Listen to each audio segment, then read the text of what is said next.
தென் மாநிலங்கள் முழுவதும் கடந்த 4 நாட்களாக நீடித்து வந்த எல்பிஜி கேஸ் டேங்கர் லாரிகள் வேலை நிறுத்தம் வாபஸ் பெறப்பட்டுள்ளது.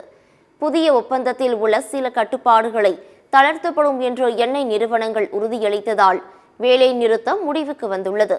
இது தொடர்பாக கடந்த 2 தினங்களுக்கு முன்பு கோவையில் ஐஓசி, பிபிசி, HPCL உள்ளிட்ட எண்ணெய் நிறுவனங்களுடன் பேச்சுவார்த்தை நடைபெற்றது. ஆனால் எண்ணெய் நிறுவன அதிகாரிகளுடன் நடந்த பேச்சுவார்த்தை தோல்வியடைந்ததால் எல்பிஜி டேங்கர் லாரிகள் வேலை நிறுத்தம் தொடரும் என அறிவிக்கப்பட்டது.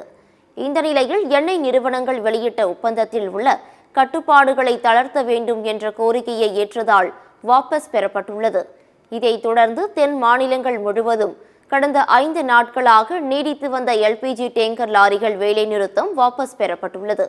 நாமக்கலை தலைமையிடமாக கொண்டு தென்மண்டல எல்பிஜி டேங்கர் உரிமையாளர்கள் சங்கம் செயல்பட்டு வருகிறது.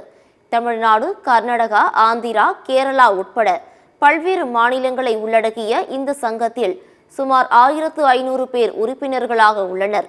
இவர்களுக்கு சொந்தமாக சுமார் 6000 டேங்கர் லாரிகள் வாடகைக்கு இயக்கப்பட்டு வருகின்றது.